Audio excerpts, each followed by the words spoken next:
Oh my goodness. Hey, no. You don't mount your dad. You don't mount me. No.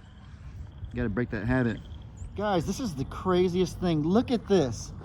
Look how big, look at this. This was stuck. This was like wrapped around his neck in his wool. That is the craziest thing. Hey guys, Ellie here. Today, take a look. We got our animals, we got them eating some hay. As you can see, they're happy, they're doing well. I'm gonna feed some grains as well. Today's a grain day for them. But before I do, just have a look around. Look at all this. Look at the overcast sky. You can just see the wetness all over the ground. Look how wet it is, just everywhere you look. Hey, Chia. Look how wet the concrete is. Hey, kitty cats. Hey, Johnny boy. What's up, buddy? Are you a good kitty cat? Meow. Making weird noises, buddy. But man, guys, yeah, you can see the pond. It's risen over there, the water level. Ducks are still having a good old time swimming. Those ducks always amuse me. My mom came by and she brought me food the other day, and she thought it was so funny the way that it was about 30 degrees outside and the ducks were still swimming in the water like there was nothing wrong. Oh yeah, those ducks are funny, man. They're silly. But guys, you can just look around. You can just see how wet and how damp it is out here. And I mean, to me, it's crazy the way that Texas weather can change so drastically on a whim. I need to pick up that basketball goal. Look at the rim. Look how dented it is. Jamie was sitting there. I was shooting on it, and Jamie was like, "Ellie, how do you shoot on a goal that is all deformed like that?" And I was saying, well, the rim's technically uneven, so if you can make a shot on this, then you're really good. And Jamie thought it was funny, but it's the truth though. In all seriousness though, like the basketball barely fits into it with the shape it has now. And so every shot that I take is a little bit harder to make. But if I'm practicing on this goal, then whenever I go to the gym or if I go play basketball somewhere in public and I'm shooting on a normal hoop, it's gonna feel 1,000 times easier. But yeah, the wind blew this thing over, man. I don't know why I haven't picked it up yet. Yeah, I need to pick it up, don't I? Yeah, I do. It's fallen over many times during various windstorms, so maybe before I go in there, I'm gonna pick this thing up, see if I can do it easily enough. Let's set my phone down right here, right quick. All right. Watch out, guys.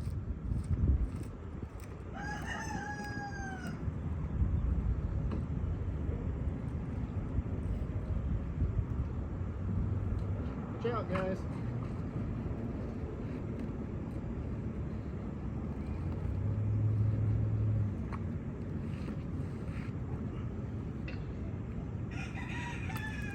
All right, problem solved. That was easy. I don't know why it took me so long to do that. I've been out here for several days and just kind of bypassed it. I don't know, you guys. Maybe it's the newer generation.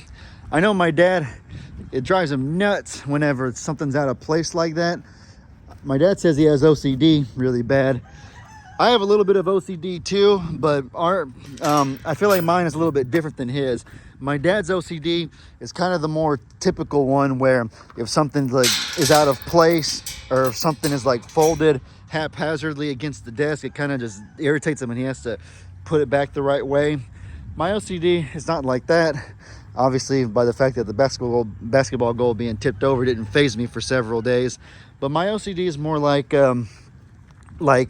verbal stuff or like in life. Like an example would be, so if I'm telling a story or something and I say that, yeah, a month ago I was doing this and this and this, but then I remember that technically it was only 27 days ago, then in my brain it's like, Ellie, that's not right. You technically told it wrong. You need to pause the story and say that actually I meant to say it was 27 days ago instead of a month ago. Because you get what I mean? When I say a month ago, I'm just generalizing. I'm literally just like, today's January 23rd. And so let's say that I was telling you guys a story about something that happened in December sometime. I'd be like, oh yeah, last month me and Meg went to Olive Garden, blah, blah, blah. It was so good. But then in my brain, if I remember that technically it was on December 29th, so it was a little bit less than a month ago. It was about 24, 25 days ago. Then my brain makes me pause the story and talk about that irrelevant detail, it'll be like, well, wait, technically it was on December 29th, so that was only like 24, 25 days ago. Not exactly, a little under a month ago. That's kind of how my OCD works. I know that sounds so silly, but the human brain, man, is a complex and crazy place. I'm sure a lot of you know that firsthand, and a lot of you just know it by other means too. I know it firsthand. Meg knows it firsthand. Yeah, the human brain is a complex and crazy place. Look at you all dirty, Okie dokie, sitting there, all covered in hay.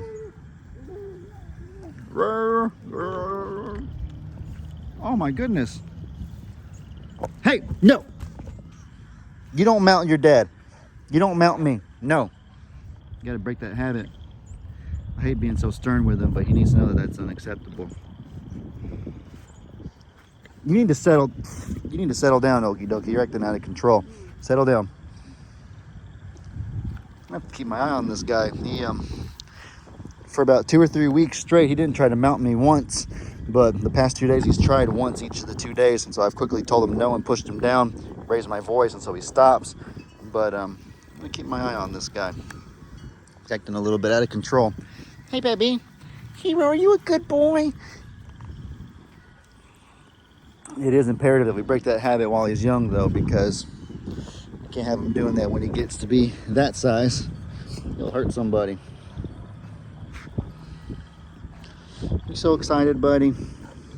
I hurt my finger really bad just now whenever I pushed him down, because I think there's like some sort of splinter bush or something. I think it's this right here.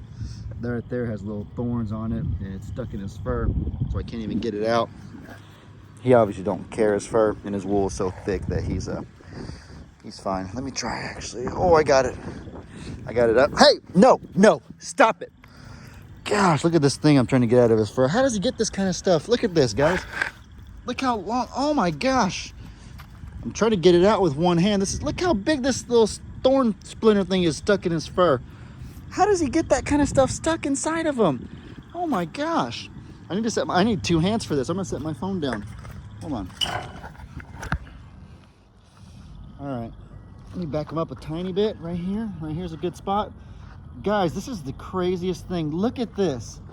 Look how big. Look at this. This was stuck.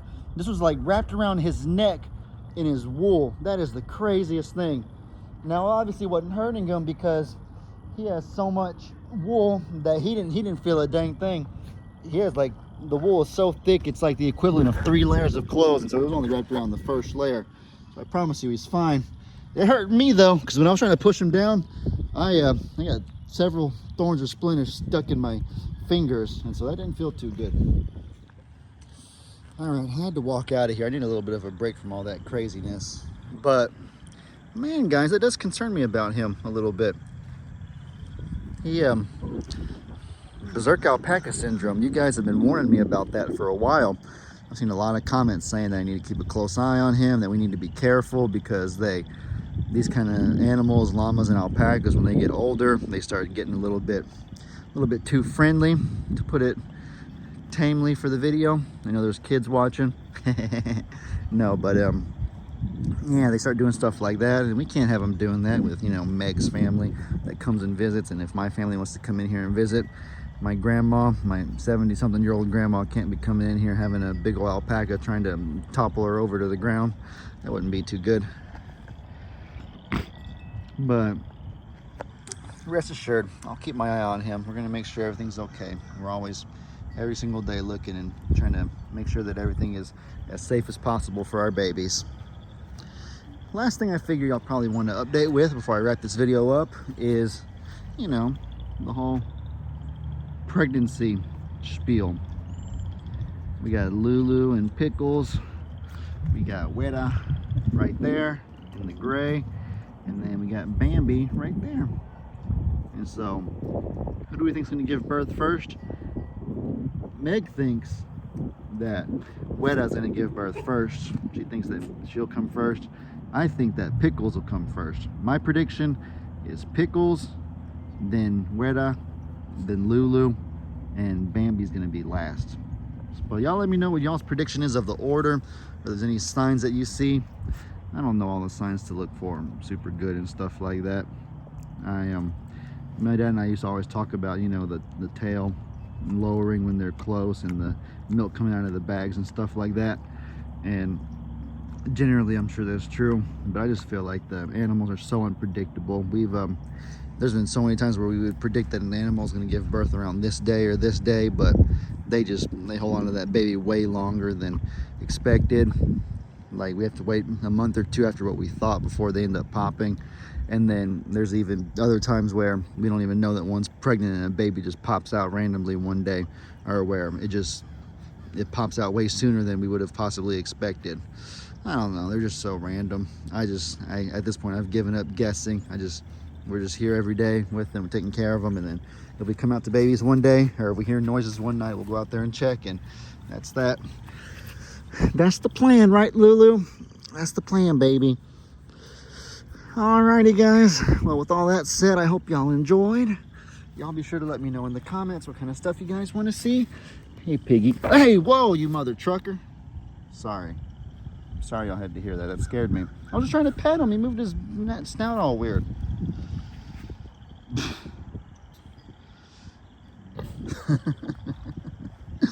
Oh, Ziggy. Hey, buddy. You're not going to try to hurt me, are you? Hey, buddy. Is your little foot feeling better? Let's see how your foot's doing.